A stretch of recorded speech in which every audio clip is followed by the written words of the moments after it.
Episode 17 میں دکھایا جاتا ہے کہ انیکا جان بوجھ کر فاطمہ کو نقصان پہنچانا چاہے گی اور اس کا ایکسیڈنٹ کر دے گی، اور جب وہ گھر واپس آئے گی تو اس کی والدہ اسے پوچھیں گی کہ تم کہاں تھی، میں نے تمہیں بہت کالز کی، کافی دیر ہو چکی تھی لیکن تم گھر واپس نہیں آئی،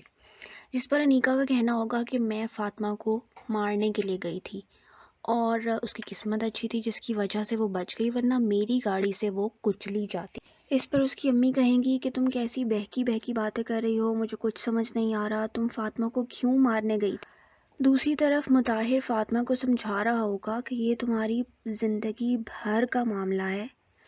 اور تمہیں چاہیے کہ تم عمیر سے شادی کرنے سے پہلے اچھے طریقے سے سوچو سمجھو اور پھر اپنا فیصلہ کرو۔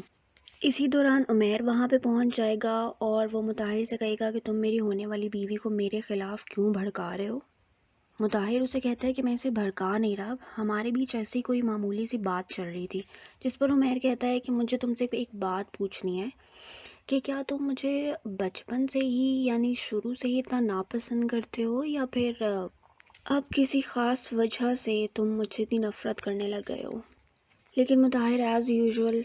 کہے گا کہ ایسی ویسی کوئی بات نہیں ہے، میری تم سے کوئی دشمنی نہیں ہے اور نہ ہی میں تم سے کوئی نفرت کرتا ہوں۔ اور اس ایپیسوڈ میں عمیر اور فاطمہ کی منگنی دکھائی جائے گی۔ فاطمہ اپنی طرف سے بہت خوش ہوگی لیکن عمیر اپنی اس سازش میں کامیابی کی طرف مزید بڑھ جائے گا، اور جیسے ہی ان کی منگنی ہونے لگے گی تو انیکا پریشانی سے بے ہوش ہو کر گر جائے گی اور سب اس کی طرف متوجہ ہوتے دکھائی دیں گے۔ اور جب اس منگنی کے لیے عمیر اور فاطمہ تیار ہو رہے ہوں گے تو انیکا عمیر سے کہے گی کہ میں تم سے محبت کرتی ہوں، میں تم میں انٹرسٹڈ ہوں، تم کسی اور کے نہیں ہو سکتے، لیکن عمیر اسے ڈانٹتے ہوئے کہے گا کہ تم تو مجھ سے محبت کرتی ہو لیکن میں نہیں کرتا، اور یہ سب باتیں فاطمہ بھی سن لے گی اور فاطمہ کافی زیادہ روئے گی بھی، اور پھر وہ انیکا سے کہے گی کہ اگر ابھی بھی عمیر تمہارے اندر دلچسپی ظاہر کر دیتا ہے تو میں خود تمہارے راستے سے ہٹ جاؤں گی، اور اس کا ہاتھ پکڑ کے اسے عمیر کے پاس لے کر جائے گی۔ اور دوسری طرف انیکا اپنی والدہ سے پوچھتی ہے کہ آپ کہاں جا رہی ہیں، جس پر اس کی والدہ اسے کہیں گی کہ ہم تمہاری شادی مطاہر سے کرنے کے لیے بات کرنے کے لیے جا رہے ہیں،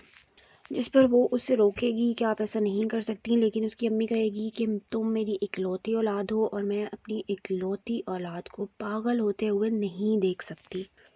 میرا بھی دل کرتا ہے کہ تمہارا گھر بس جائے اور تم اپنی لائف میں بیزی ہو جاؤ اور خوش رہو۔ So this is the end of my video. If you want to know more then kindly like, share and subscribe my channel.